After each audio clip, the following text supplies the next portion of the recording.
Now we're back to open houses. It's kind of nice. We can do open houses again. Weren't doing that. So that's what we're here to talk about, the open houses. Has anybody been, when you're new, usually you don't have any open houses, but has anybody been hitting up some of the other agents to do an open house at their places? No, but that's a great idea.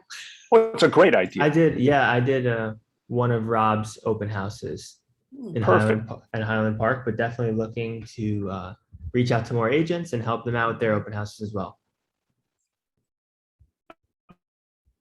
Yeah, the same too. The same house, but different weekend. Right. I only heard part of that. Anyway, what I was going to say is, yeah, that's the best way to do it. A lot of people started out that way. I know if anyone has been at the office for a little while, Pete Bonacore. He's one of the top guys, usually the top guy every year at the office. And when he got into this business, to do an open house. And that's just, he said he was annoying. He was a pain in the neck. He just kept asking people to hold an open house for him. So anyway, let's take a look at what we've got going on here. Okay, Carly, let's go for the next slide. Or not. There we go. All right, lead generation for buyers and sellers, right? Absolutely. That's the basic thing. You're not in the business really of selling real estate. You're in the lead generation business. It's just, that's the basic thing, because unless you have leads, you got no business. So having open houses, one of the best way to get leads. All right, next slide. Here we go, the benefits, open house prospecting. Next slide. All right, here we go. Benefits of holding an open house. Inexpensive, absolutely. Qualified leads from one listing. Qualified because most of the time, especially when we had the pandemic going on, if people were going to be looking at a house, they were serious. They were looking to buy. Return on investment, exposure. The other thing that's nice about having the open houses is you get to meet the other agents in that area.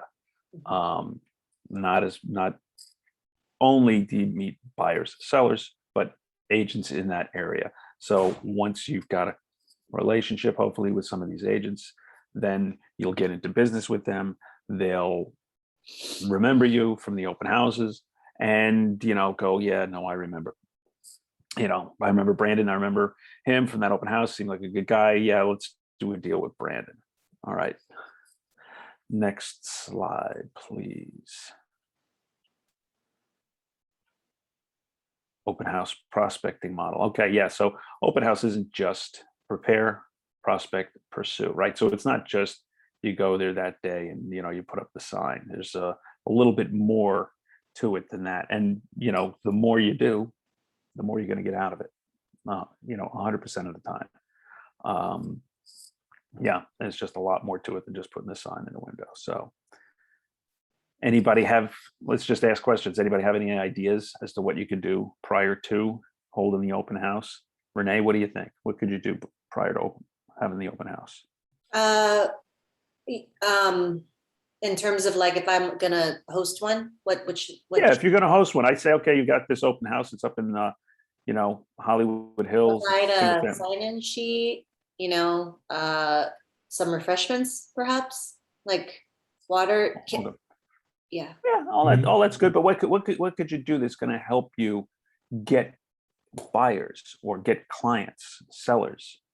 That would be on me to generate a call list off my contacts, keep in contact, email. What about door to door? Door to door, like in that neighborhood. Absolutely, that's a very good one. Door to door. A lot of times when I have a property, I will maybe open it a little early for the people in the neighborhood. If you go, okay, we're going to do 2 to 4, maybe you go, at 1 o'clock, I'll be here early if you wanted to come by then. Also go through the neighborhood. You'll see there's a bunch of suggestions in here, but yeah, if you go through the neighborhood, drop flyers off, even if, door knocking might be a little iffy these days with the whole COVID thing still going on. But if you just had a flyer saying that you're going to have an open house on this day, and if you happen to, knock on the door or you happen to see somebody, you just let them know. But in that whole area, right? And you're Yes. allowed to just drop flyers off at people's houses? You can, yeah. I mean, I always have. Mhm. What you're not supposed to do is put them in their mailbox, right? So can't what do do you, that. so how do you do that then instead? You drop it on the steps or something like that. Okay. Stick it, Yeah. stick it in the fence, Okay. stick it in the gate, stick it in the handle of the door, just somewhere. But you Okay. can't put it in their mailbox, Okay. right? Because that's for U.S. mail, not for flyers and things. Yeah. Okay. All right, let's see what we have coming up. Next slide. Warning real estate agents, telephone, the do not call registry.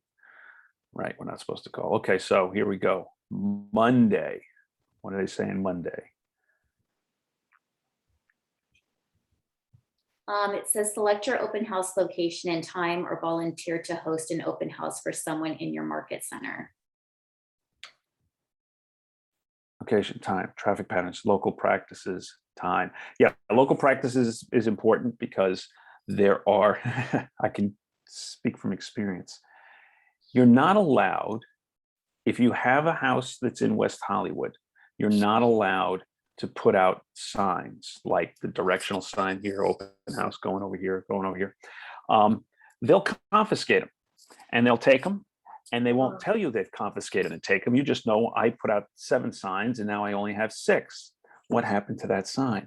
This is exactly what happened to me. So this is kind of a warning.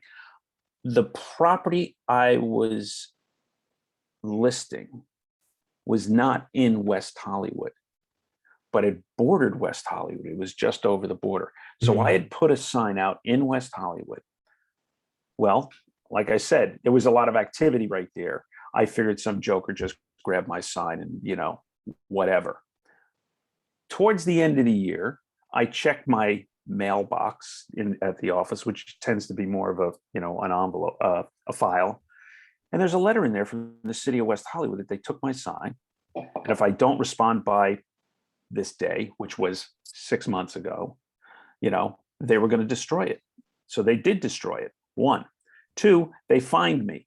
And I think the fine was $100. And then it went to $200, and then it went to $300, then it went to $400. It was $600 they wanted from me for this frickin' sign that I never knew that they took. And I'm like, my phone number is on the sign. Could anybody call me? Tell me? We don't do that. We send a letter to the office, and that's how it goes. Anyway, I talked my way down to like $350. But it's good to know because I should have known, right? I should have known that I was just on the edge of West Hollywood. But like I said, there was a lot of craziness going on that day. There was some sort of a party thing at a bar that was nearby. And like I said, there was a whole crowd around there. And I thought, maybe somebody grabbed it, just having fun with it. Anyway, so that's it, right? Also, you should check out the neighborhood because you'd like to know the neighborhood because people are going to come in there.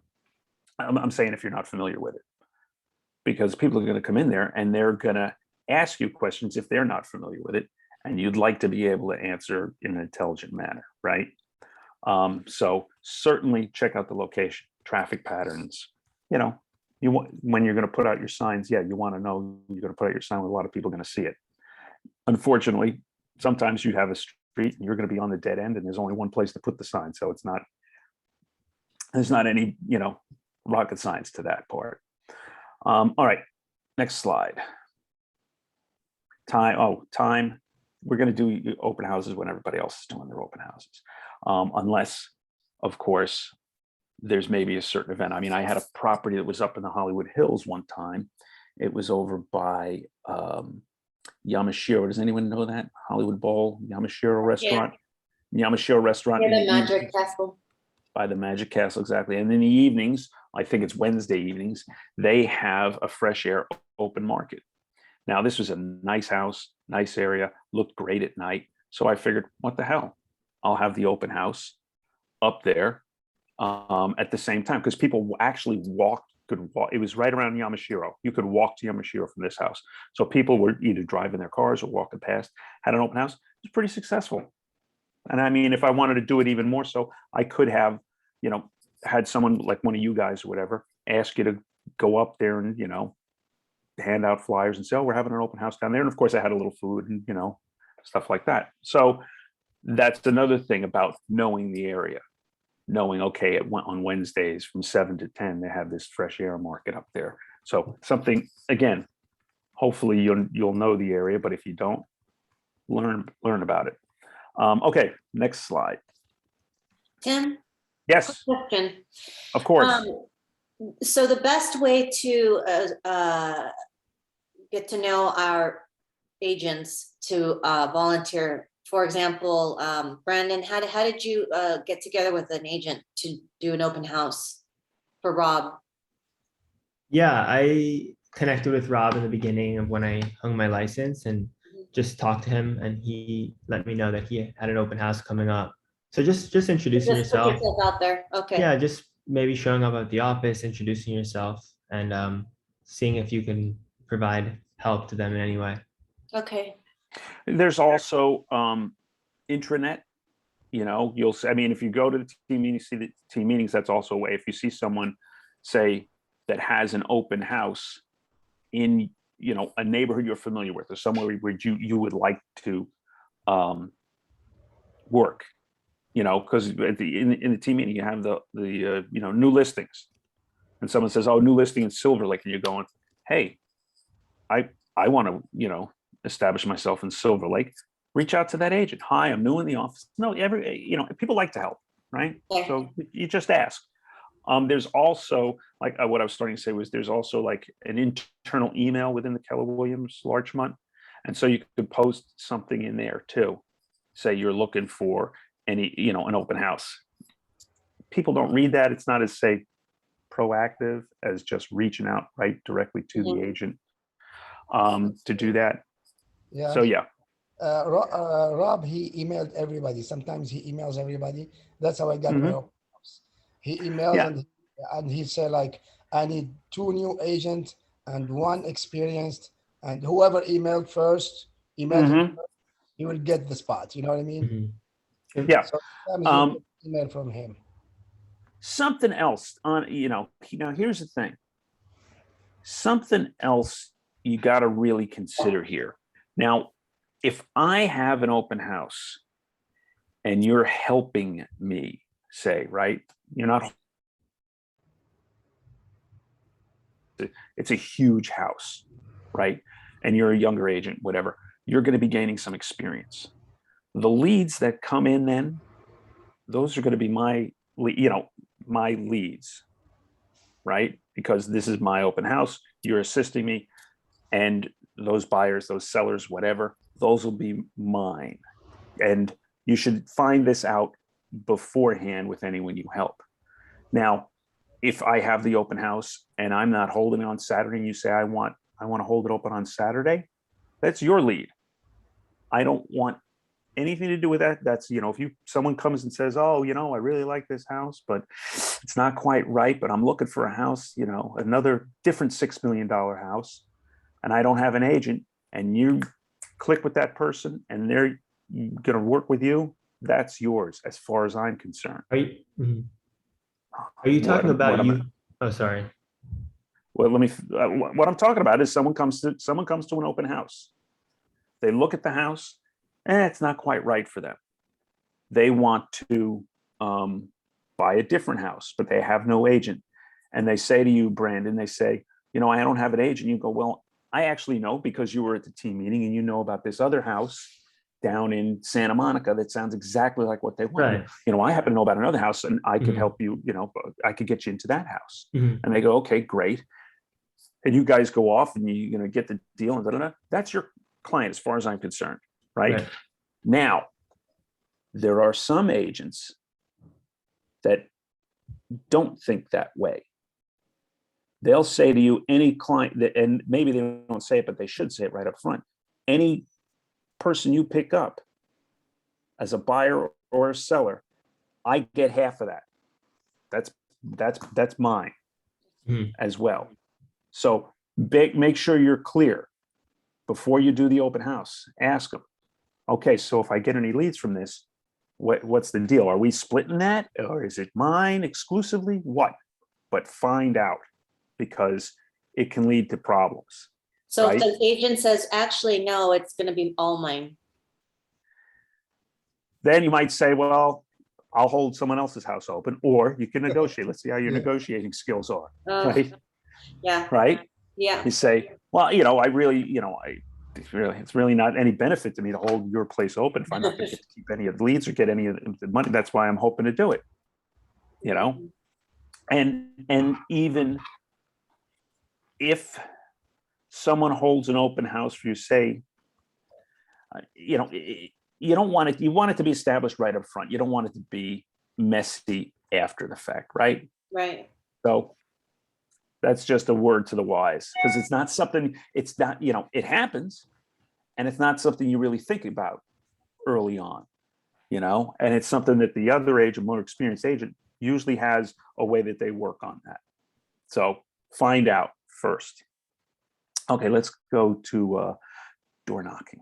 Can I ask you a quick question? Of course you can. So in your case scenario, you're talking about when you're actually physically there hosting your open house, or like when you work with agents, are the leads still going to you, or is it going to both? Okay, the scenario, if you and I, this Sunday, I have an open house. It's a pretty big place.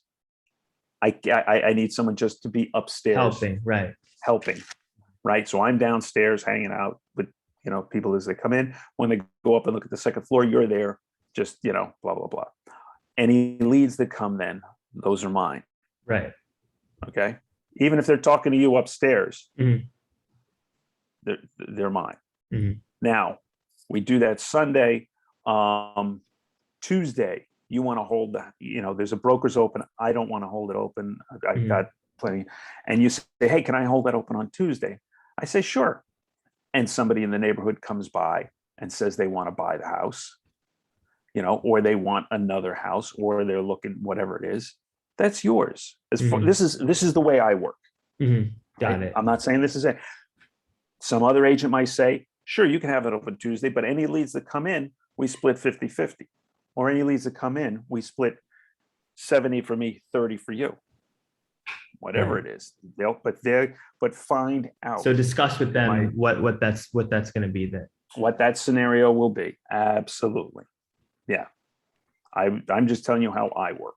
Yeah, that makes sense. And I think what Rob does in the beginning is, since a lot of the new people haven't ever hosted an open house or even helped with an open house, he's trying to get people in to at least help, to start seeing the process, seeing how it goes. So then they'll be comfortable hosting one on their own or with a partner.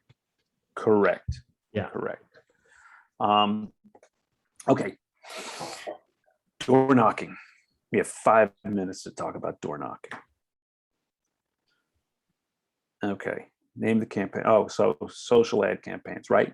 That's certainly, this is all about command, right? So yeah, you can certainly take ads out in command for Facebook or Instagram. I mean, those are things certainly that you could do, right? And you can do it through command. You can do it on your own. If you have a lot of followers, if you have a website and people are following your website, sure. But I mean, I don't know about you guys, but I got a couple of hundred followers. And it's not bad. I'd post it no matter what, but I wouldn't expect that you're going to get, what you're going to get is you're going to get your friends and family saying, hey, good job. You got an open house. Place looks nice. No. Definitely do it. And that's good to let people, especially now, you guys are new. You're letting people know that you're in the business, that you're doing the business, right? That you're in real estate. So certainly do it.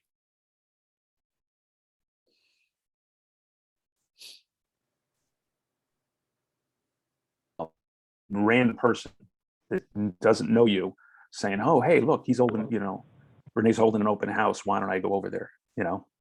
I just don't have that many followers. Maybe you guys have thousands. I don't know. You're influencers.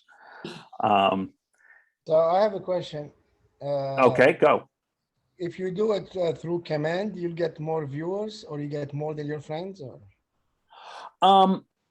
That's a good question. I don't think you get more viewers when you go through command.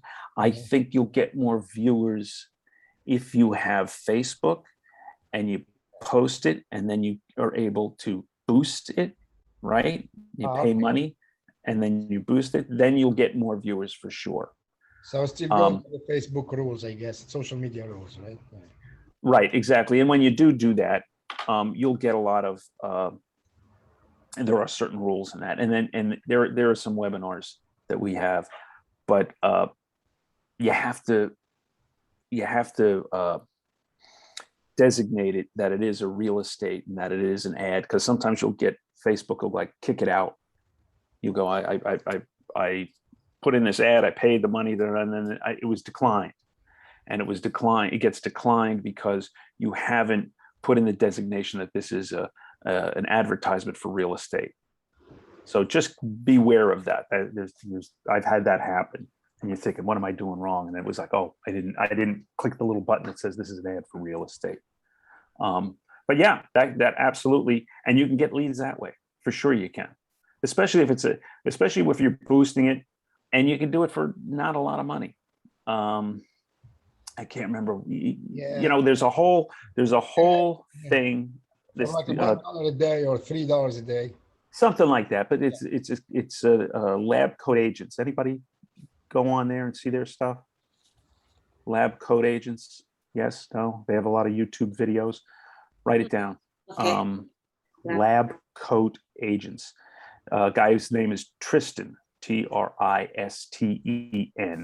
I'm sure if you Google that, or you go on YouTube, Lab Coat Agents Tristan, boom, there's nothing but videos all about Facebook ads and YouTube ads and Instagram, all that. And it's good. It's very good. They teach you how to do it and how to, boost your posts. Absolutely. So it's definitely worthwhile. Okay. Next slide, please. Build rapport. Okay, here, prospect front. So now we're here, right? Build rapport. Greet everyone who walks in the door. Absolutely. Have them sign in. Of course, that would be wonderful. Qualifying. Ask probing questions. I don't know. Anyone here like getting asked probing questions? I don't like Anyone like to be probed? Anyone? I don't want to be probed knowingly. Nobody wants to be probed. Nobody, ask probing questions. So I disagree with this one. Don't ask probing questions. Build a rapport, right? Identify willingness. Show them a neighborhood snapshot. Yes, if you have it, but again, some of this stuff is very rote. What command would like you to do, but absolutely greet everyone that walks in the door. Have guests sign in, and usually people will sign in. Here's what I do, right? I get there, I put out the sign-in sheet, I sign in somebody. Before, anyone ever gets there, I sign it in, John Lewis, and he writes very nice and very clearly, and he leaves his phone number, which is like 555-1212, that, and his email address is printed very nicely and legibly, right? So that anybody that comes in doesn't think, number one, that they're the first in, and maybe they try and just write a little nicer, because a lot of times you come home from this open house and you go, and I've had people, here's the other one.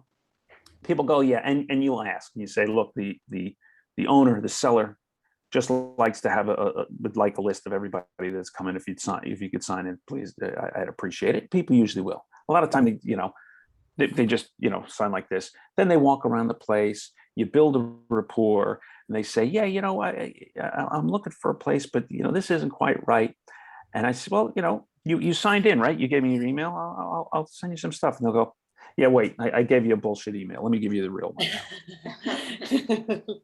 After you've built a little rapport with them, right? So I mean, you know, you go to 7-Eleven or the CVS and they start asking you for your phone number. You don't put the real phone number in there, I hope. And, you know, I can't stand it half the time. Okay, so yes, you have an unsigned it. Ask probing questions. Just when you're building the rapport, are you looking? Are you, you know, building the rapport, and you'll get to it. And that was one of the things. You don't have to build rapport about real estate. I tell a story to all new people, and it's a story. It's a story that's about sales and about selling. I have a friend. He lives in New York. He's one of the top salesmen in orthopedic surgical instruments. He now has a company and they sell orthopedic surgical instruments. And he has, I don't know, 30, 40 guys that work for him all around the tri-state area selling the surgical instruments. But originally, he would go to ORs, emergency rooms, whatever, with this big, thick book of surgical instruments and drop off the new book of these surgical instruments. And, you know, hopefully the nurse, I think it was the head nurse or whoever was the one that's in charge of buying it, would buy them. And I went with him one time. He was driving into the city and he had that book with him. And it was like, here, oh, hold on. Big ass book. It's thick, twice as thick as this. And he says to me, hey, get that out of the car. And I got it out of the glove box. I grab it. He goes, you see this? He goes, I go in there and I talk to these people. You see this book? This is all these surgical instruments. He goes, I bring this in there. This is the last freaking thing I talk about. I don't talk about this. I don't bring this up. I don't even mention it. I just leave it there. And I talk to them about their kids. I talk to them about their work. I talk to them about, you know, all the stuff, what you'll see later they call Ford. I talked about everything else.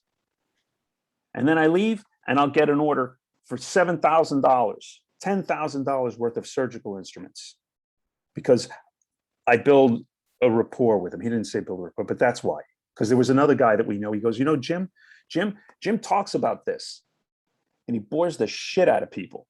They can't stand it. And he knows this book inside and out. He knows everything about these freaking instruments. Nobody cares. Nobody cares. So that's my thing. The last thing, not the last thing, but don't make it the first thing, talking about real estate when people come there. They know why you're there. You're there to sell a house. You know why they're there. They're there to look at a house. Okay, so why talk about it? Bring it up at some point. But you can also say, hey, you know, Safwan, those are cool glasses. Where did you get those? Oh, I got them at the shop. Oh, wow. You must live nearby. No. It's down in, you know, Hermosa Beach. Oh, Hermosa Beach. So you live there now? Yeah, I live down in Hermosa Beach. So what are you doing up here? You know, my brother-in-law lives over here. I was helping him out. Whatever it is, you get into a conversation, you build rapport. You don't have to talk about real estate. So are you looking to buy? Are you overqualified? Are you unqualified? You know, whatever it is, where, you know, forget it. So provide value, show them a neighborhood snapshot. If they're interested, if they ask about it, sure. Start talking about the neighborhood. But, you know, most of the time, yeah, they are a little interested or they already know, right? They might know more than you. Anyway, next slide, please. Capture the lead. Sure. Like I said, you ask them to sign in, that's fine. They will sign in. They'll hopefully give you, you know, name, email address, phone number. That's it. You know, are you going to be getting their primary phone number, their work phone number? Probably not. You'll be lucky if you get their name, email, and a real phone number. I mean, there for a while, everyone was having people sign in on an iPad. And they would sign in on an iPad and they would capture it right away. Well, you know, people started finding out, you know, getting into that and just signing the same sort of BS there too. All right, next. Keep track of this though. Keep track of the people that come in because you want to be able to reach out to them because sometimes it'll get busy if you're at a busy open house and somebody comes in and you've had like a report, but then another 5 people come in, and then you'll go home and you look at the list and you go, was that Jane or was that Joan? Was it, was she with the one with the kids? So try and keep track of it in your mind. Capture lead, create a neighborhood landing page. If it's your open house, sure. If you're doing it for someone else, I don't think you need to create a neighborhood landing page, right? It seems like a little bit of work for a one-day thing. Okay, park on this. Okay, here's safety first. Park on the street, certainly. I always park on the street and try not to take up the driveway, because if there's tough parking, you want people that are coming in there to be able to park in the driveway and get a spot. Meet the neighbors, sure. And that hopefully you've done that by going around the neighborhood prior to, door knocking, dropping off a flyer, whatever it is. And yeah, that is kind of good. Like I said, go into the neighborhood beforehand, because you're going to have this open house and you want to create a rapport with the neighbors. So sure, meet the neighbors. Never turn your back on a prospect. That's wise. How often is there a problem? Now, I don't want to scare people, but every once in a while, yeah, you read about somebody that's a realtor that got into trouble because somebody, and I'll tell you something else about this. Somebody, came in that, had bad intentions. So yeah, just be smart about it. Never turn back on a prospect. I know my wife could never get into real estate because she doesn't want to be in an open house. I don't want to be in some strange house that I don't know by myself. And that's it. She wouldn't do it. That's the one thing she doesn't like about the business. Establish an escape route. Sure, that's just kind of smart. No. Hey, Tim, can I jump in for a second? Sure, you can. All right. So I actually worked in real estate when I was in Florida, and not to scare anyone, but like most of the agents that were women, we all kind of carried a little tiny thing of mace on our keychains. Just because when you're showing a house to a complete stranger, you're alone in a house with a strange man. You want to just like have something to protect yourself. So as a rule in LA, I keep mace on my keychain because I've seen some just crazy things.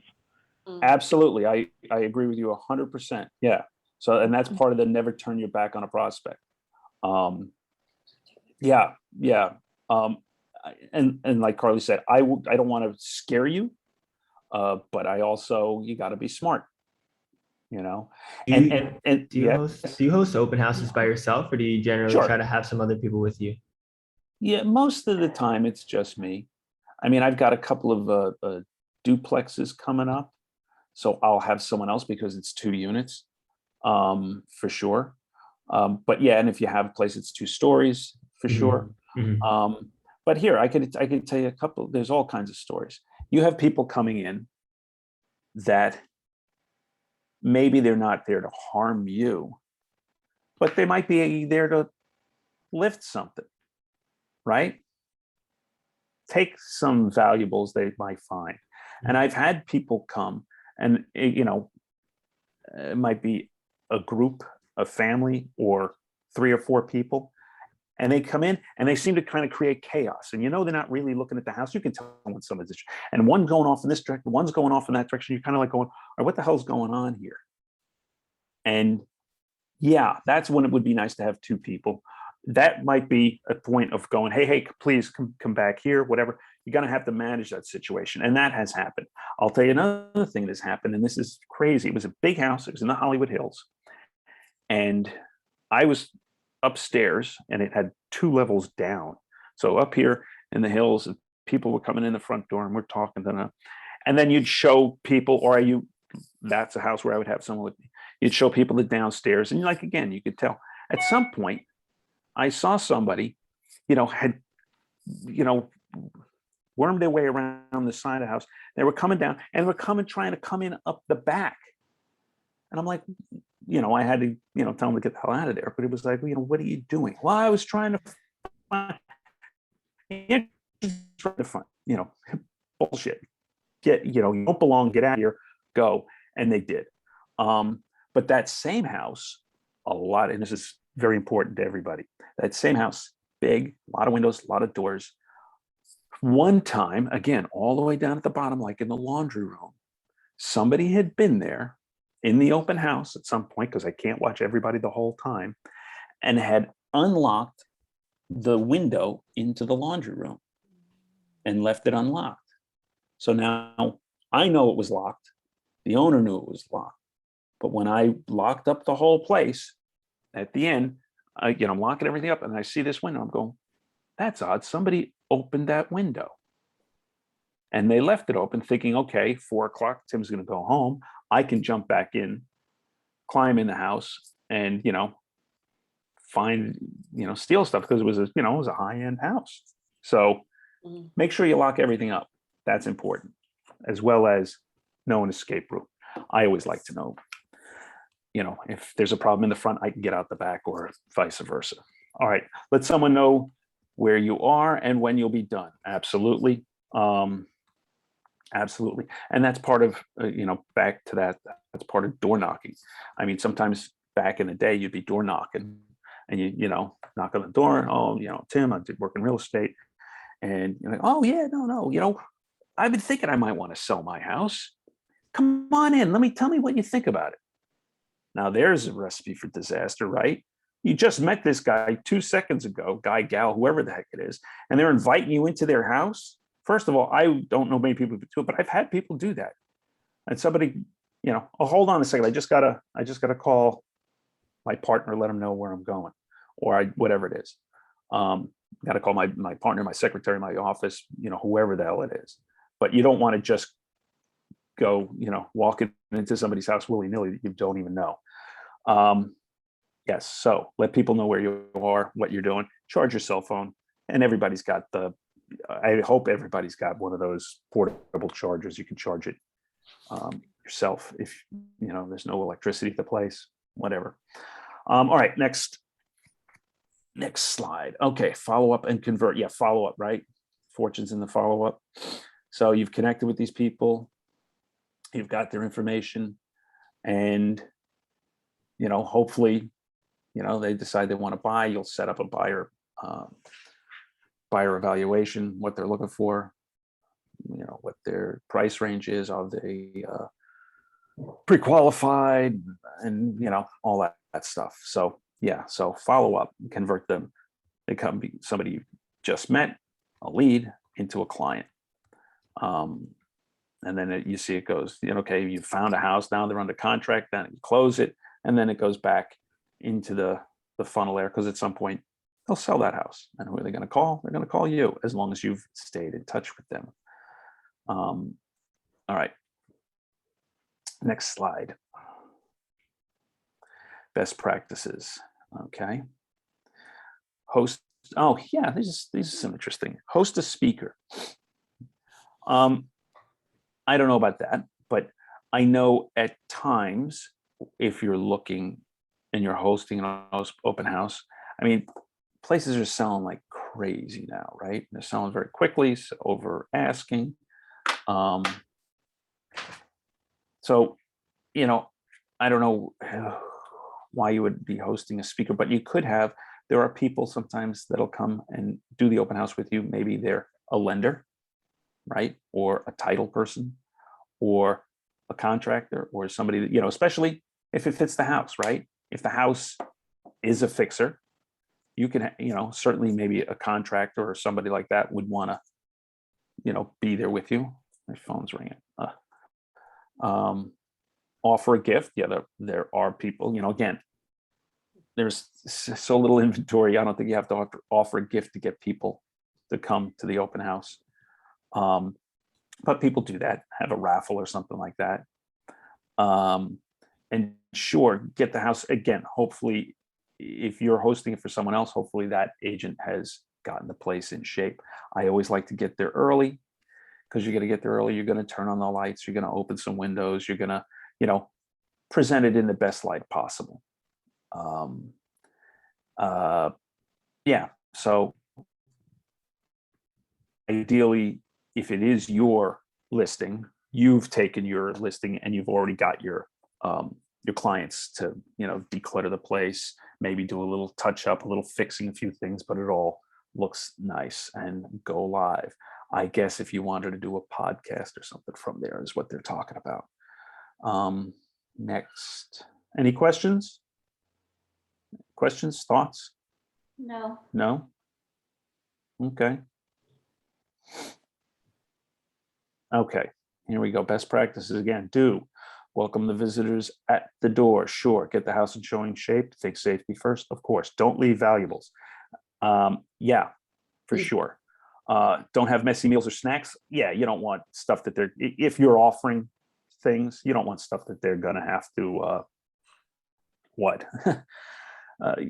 clean up afterwards. So a light snack, something like that. Don't make assumptions. That can mean a lot of things. I can tell you I made, and they're not bad assumptions. I had a house that I was listed and was for sale for like 2.4 million, something like that. Up in Hollywood Hills. And adorable young couple comes in. Clearly they couldn't have. Clear that. I mean, they maybe 30 or something like this. Anyway, they actually could have afforded that house. It was so funny. They weren't even married at the time. They're my clients now, but you don't really know, but you talk, you build a rapport and all this sort of stuff. And they just were just a nice young couple, and too young, it seemed, to be able to afford a $2.5 million house. But the thing is, he's like a genius. He's a composer. He composes music for TV and film, and he makes bank. We're looking to buy a house right now, 2 million cash. And this guy's probably 30. So yeah, don't make assumptions. Don't make assumptions on that side. Don't make assumptions that someone's, a good guy and they're not, or whatever it is. Yeah, just keep your wits about you is what I would say for sure when you're doing an open house. Okay, next slide, please. Oh, best practices, success kit. Let's see. Okay, disinfectant wipes, toilet paper. Sure. I mean, again, most houses will have this. Sometimes you're hosting it's an empty house, and yeah, you'd want to have some toilet paper there. But toilet paper, paper towels, pens. I don't know how many pens. At least 1 or 2. Air freshener. I don't know, really. Business cards for sure. Backup battery, power phone, measuring tape. You know what? I think that's a really great one. A measuring tape. I think that's awesome. Trash bags. I don't know how much of a mess you're going to make there. Tissues. Yeah, I mean, you could have this if you're a really good Boy Scout or Girl Scout. You'd have every one of these things there. Most of it makes sense, but for 100%, you want to have your business cards. Can't hurt to have the toilet paper. And damn, I think a measuring tape's a great idea to have. I actually have a measuring tape in my car. I just always have it in my car because there's always seems to be a need for the damn measuring tape. Yeah, that's really good. All righty. Next, follow up. Oh, lead generation model, right? Prospective marketing, leads, contacts. We've all seen this. We all read the Millionaire Real Estate Agent book. Yes, no, at least thumbed through it. Yes. Yeah. Who, Renee? Halfway through. Who's Renee? Who's with you there? It's me, it's Michelle. Michelle. I have my own iPad, but we live in the same building. So we try to do most of these courses together. Okay, this is Michelle Lima. Yes. Oh, I see. So why do you make Renee your front person? Why is it, The camera's just, I have another computer right in front of me. Right. Well, I see it says Michelle Lima right here. Your camera isn't on. No. Do a peace sign. Yeah. Okay. Anyway, you're the shy one. I am. Now, are you guys partners? Are you a team? We're thinking of it, or what? Well, we kind of joined, like entered this journey together, and we Okay. signed Mhm. together. Mm-hmm. We And haven't discussed it. yeah, we haven't really We're discussed it. just filling it out. We're trying Right. to just get through this beginning Training. overwhelming like section Right. here. Yeah, Right. we haven't Right. even done business cards yet. And but you guys live in the same building. Yes. Yeah. Yes, we live And at the W. Residences. Oh. Okay, was that a coincidence and you just happened to? Yeah. Well, with the pandemic and everything, we got to know one another. We got to know a lot of our neighbors that live in the building. Right, there you go. There you go. So Okay. it was actually, that was the beneficial part. And you chit chat and you build rapport. Yes. And we're like, Right. hey, we have something in common, you know? Right. And then now did you both we're really going on a tangent here. Did you both decide to go to Keller Williams to the Larchmont office? Larchmont. Yeah. We signed with Separately or Cameron. together? Yes, exactly. Separate, but we're together. No. Separately, you decided to both try, to interview at the Larchmont office. Yeah. And that was also a coincidence. I just love, I was born and raised here in Los Angeles, and I've Mhm. always I love the Hancock Park area, but I went to Right. Immaculate Heart, but wished I'd gone to Marlboro, Oh, that's funny. My daughter went to Marlboro. Yeah. No kidding. Yeah. So it's, Yeah. it's a great school. And so, yeah. Immaculate Heart's a great school too. She had It a lot is. of friends went to Immaculate Heart. Oh, Yes. I loved it. I just love the all girl school system because it kind of creates an empowerment within women's Absolutely.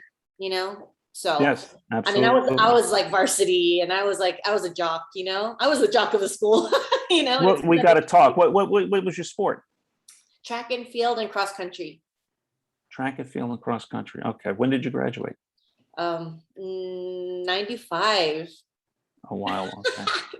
Okay. Now my daughter was a jock at Marlboro. Oh, she graduated. 2015. Okay. 2015. But Yeah. she was a softball player and then did track and field in college. Nice. Yeah. We'll talk more later. Okay. Anyway, here we go. You guys should read, even if you're not going to follow it, to the letter, the red book, Millionaire Real Estate Agent, because and I said it was the first thing I said there, right? Your business, you're being in real estate. You're not about selling real estate. You're in the lead generation business, right? You want to, because if you don't have clients, you don't have a business. Right. And the leads can come from anywhere. If we look at this, let me just make it a little bigger for myself, right? Leads and contacts, cultivate, then you get into it. And then once it closes, and then they're back into your sphere of influence, your database. But it's all about feeding that database. And that's all they talk about. The more leads, the more contacts, the more clients, the more business. That's absolutely 100% what it's about. All right, next slide. Recap and create your success. The who. How was your thinking changed? What ideas and mindsets were new? How do you feel? What do you feel differently about? What was meaningful for you today?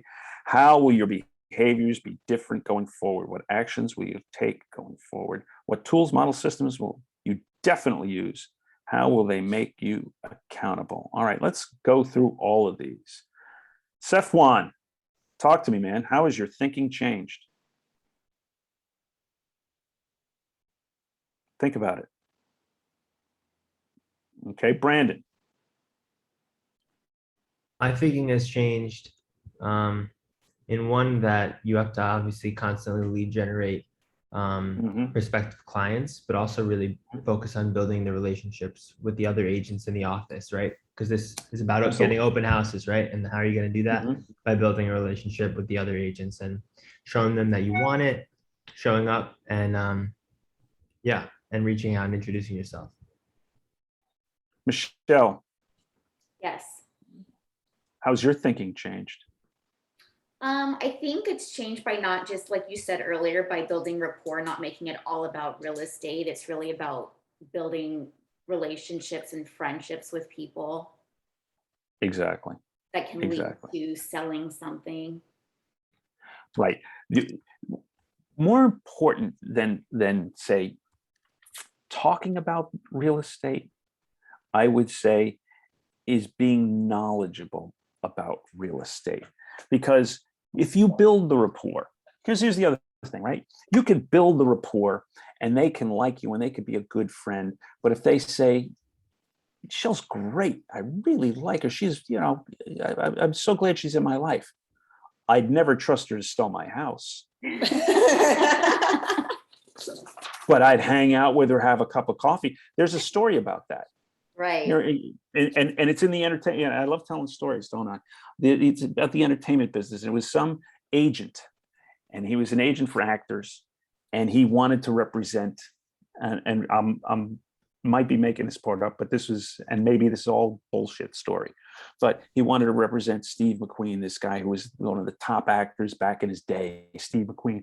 So he was like party because he knew Steve McQueen's agent was like going to retire. So for the next year, he hung out with Steve McQueen. He drove cars with Steve McQueen. They partied, they drank, they just had the greatest time. They became like best friends. And then Steve McQueen's agent retired, just like I said, and he went with somebody else. He's going, why would you go with them? I'm an agent. You know, I'm an agent. We've been hanging. He goes, yeah, but you spent so much time out partying and drinking and hanging out.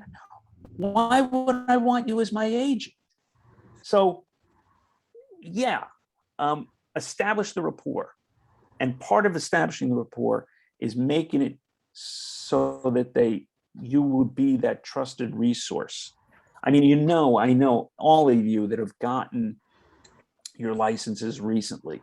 Any of your friends, old-time friends from whatever business you were in before, whatever you were doing before, and you talk to them, and they'll ask you, how's it going? How's real estate? How are things going? Right? Mm-hmm. Right? Everybody? Yes? No? Right. Yes. Okay. Yes. They ask. And what do you answer? Anybody?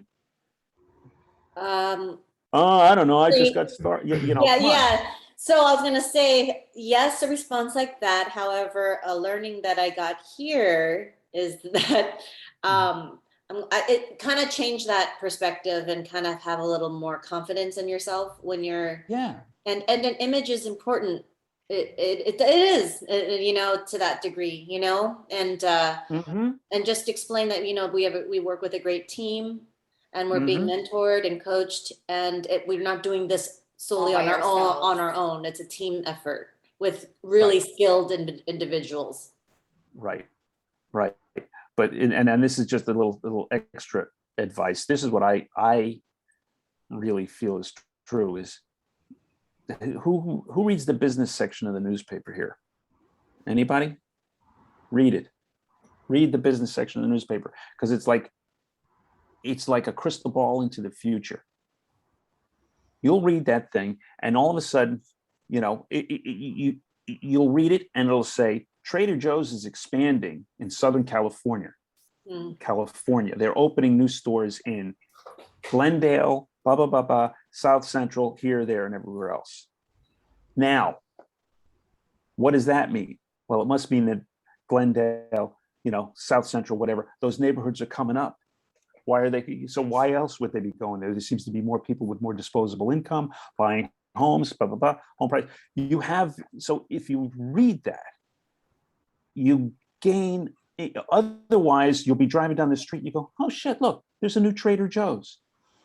Well, you would have known that there was going to be a new Trader Joe's there had you read the paper in the business section and what was going on. Or that mall is closing and they're going to put the Google headquarters there, which they just did. They did on the West Side, the West Side Galleria, which was a couple of years ago. But what was that going to do to the home prices over there? Right? Everything's affected. Know your area. Just know the area. Be knowledgeable. Know what's going on in the world. And reading the business section, you know what's going to happen. What's your favorite business section? Yeah. Do you have a Los Angeles publication or online that you read? What do I read? I read I got the New York Times, the LA Times, CNBC. You get the CNBC app, and it'll tell you what's going on in the business world. And they're all about, what's going on in China and what's going on in the stock market and what's going on, with the government and city and everything else. Yeah. So those, LA Times I get because I here is where I live. I live in LA. I'm from New York. That's why I get the New York Times, and CNBC because of business. But and then, of course, just paying attention to real estate. You can all put in your, here's what I do too. Google, you can set up a search in Google, right? And you get an email every day from Google. Put in a Google search in your email, and every morning you'll get an email, and it'll say, I'm just switched over. Let me see if I have one. No, that's calendar. Google alert. You put in alert. So here's a Google alert I have, and Los Angeles real estate, and it just told me today that Rihanna listed her Hollywood Hills home for 7.8. It told me that Los Angeles firm is spending $490 million on a Seattle office building leased to Amazon. And here's what it is. The one that I could use of those. LA Times, US housing market cools, existing home sales fell and August price growth slows. Now, I haven't read the article yet. It's in my inbox, but that's a quick way of, not having to sit there and go through the whole newspaper every day. You set up a Google alert, and then you'll be able to speak about it intelligently, the business that you've chosen. All right. So, Safwan, you didn't answer my question. So now I want to know, how do you feel? What do you feel differently about? Sorry, I got What was meaningful to you today? meaningful today. What meaning did you get today? Meaning is it's about human relationships. 100%. It's about interaction. It's about being natural, be yourself. Because the people, I tell you, man, people, they hate salesperson. They don't like that salesperson. Well, that's right. We're saying probing questions. Who wants anyone to ask probing questions? They don't like salesperson. They don't like marketing phone calls. So it releases the pressure from us as a real estate agent. When you just be yourself and then interact with people, you're not gonna get any pressure or any stress. You know what I mean? Just be yourself, and then it's gonna be easier for everybody. I think so. Right. Yeah. Well, there's, and I don't know if there's a slide here, but quite often they'll say it's a mindset thing. You have to come from a place of contribution, right? Yes. I'm helping somebody. I mean, I definitely have had clients that I haven't sold their property, or I haven't, but I will give them advice, or you're there to help, and they appreciate that, and maybe they appreciate that, and maybe you don't do that deal that time, but you're there to help, and you get the deal the next time, or you get the referral from them. Exactly. I didn't even work with you and you're referring me. Yeah, I know, but because I trust that you know what you're talking about in real estate, and you help me out with that, that other agent, or that other thing that I was doing. Right. All right. So how will your behaviors be different going forward? What actions will you take going forward? Michelle. And I see you there, Ashley. So I'm going to ask you the next question. But go ahead, Michelle. I guess like what we talked about with being the safety, like those are the actions that I'll take with me when I do open houses, is just to, you gave us a lot of great examples to what to look for. And it's just to have like a plan ready in case somebody decides to go sideways or do something crazy, to keep control of like your open house and what's going on.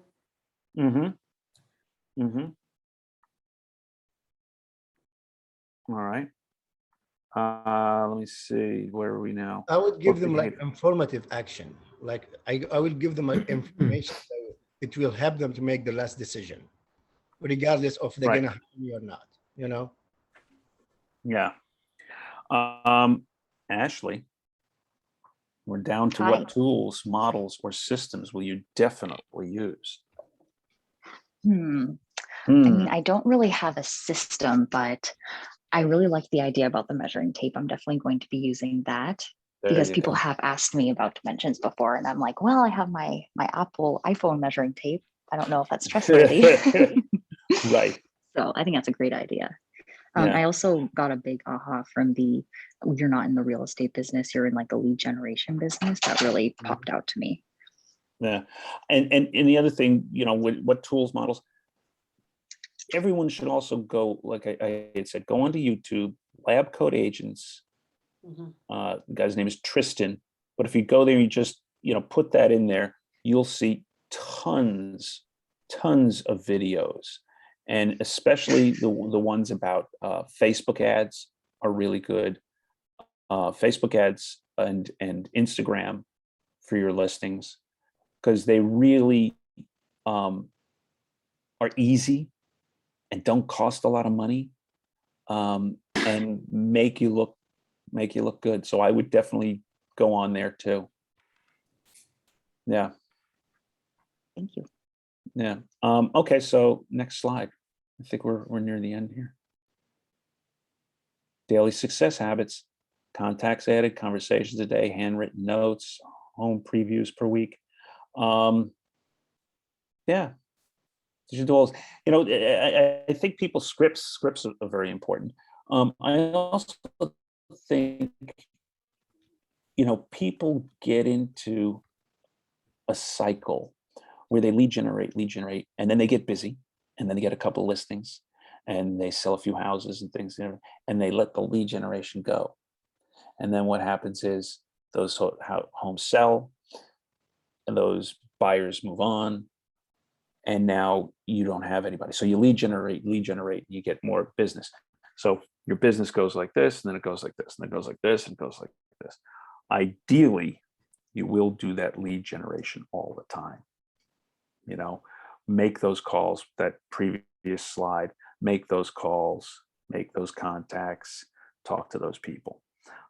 Because like I said, you're in the lead generation business. Scripts. Yeah, scripts. Now, why is it important to learn, internalize, and personalize scripts? Absolutely. The most important part of it, you can learn them, but definitely internalize them and personalize them, because nothing, if it doesn't sound honest coming out of your mouth, it's not gonna hold water. You know, nobody's gonna really care. It sound like you're reciting a script. Don't do that. Yeah, so lead generate, uncover motivations, identify objections, close deals, speak in terms customers understand, build confidence, build your confidence. That's what it does. Absolutely. And there's a lot of resources for scripts. They're all out there. And yeah, a lot of them are, you know, if these people writing these scripts were really good, they'd be in Hollywood making, you know, the next Star Wars. So make them your own. Don't try and, you know, recite them verbatim. Next slide. We're almost done here. We got 3 minutes left. Role play, script practice, 30 minutes. Now we're not going to do that. Maybe Renee and Michelle will do that, because they're together. They can practice scripts. Regeneration, calling script hour, update contacts, follow up. That's important. Important is updating your contacts, follow up, because I know, and I don't know about everybody. I know I'm guilty of this. I have contacts in there that I haven't contacted, and I'll sit there and say, "Oh yeah, I've got 1,000 contacts." Well, really, I probably got 500 contacts, because some of them I haven't talked to. Some of them are other real estate agents, or, you know, whatever. So it's not a contact per se. So kind of try and whittle that down, so you really know what your core sphere of influence is, who those people are that hopefully you're going to, you know you, trust you, and want to do business with you, and stay in their lives, follow up. Next slide. Real play, contract practice. Oh, that's interesting. Yeah. why not, just for the heck of it, and I know we have a new one coming out, read the contract, the RPA. Just read it once. I don't know if anybody's, ever had said that to me when I started out. Just read it, because there's going to be things in there that you're going, what does that mean? What does it do? Why is that important? And trust me, someone that you're going to be helping them buy or sell, the most expensive thing in their life, they're going to have questions about it. And you'd like to be a little prepared for that. Right? Right. Read the contract. And if we have any questions about it, we can just reach out to any of you. Yeah. Exactly. And more likely you're going to reach out to, one of the agents in the office. Someone, again, I would think, Brandon, you would talk to Rob, say, hey, I saw in the contract, there's this thing that says blah, blah, blah. What does that mean? Mhm. I don't know who else anyone's got a rapport with, but yeah, don't go crazy. Don't, pepper everybody with questions, but Yeah. read the contract, get familiar with it. Okay. Yeah. Next slide before the next session. Okay, this is what you got to do. Add contests, continue to make your calls, scan QR codes of other agents to build your referral network. Okay. Ride along on open houses. I guess some of you guys are going on open houses. Joey goes out with a group usually. Bring the following to the next session, and that's on the next slide. Get help. Command. Yeah, Command is pretty good. I've been using it. Probably not as much as I should, but yeah. And then they have the videos there as well in the Connect section there. Okay. Next, make your success list. To do, should do, priority, task.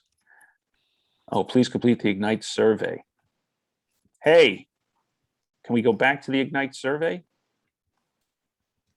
You're awesome. It's Carl, see, that's what I wanted to hear. Carly, they're going to give me a survey. They're going to say how great I am, and you just zip past that. The link for the survey. Now we're all the way at the back. All the way at the front. There it is. Please complete the Ignite survey. Tell everybody how awesome Tim is. Or go to SurveyMonkey. Type this link. There you go. All right, guys. I hope it was informative. I hope it wasn't too boring. And you can reach out to me anytime. If you have any questions, shoot me an email. And hopefully I'll have an answer. Thank you All so right. much. Thanks. Enjoy the rest of your day. You too. Thank you, Tim. All right. Thank you. Thank you, Carly. Thank you. All right. Thank you. Bye-bye.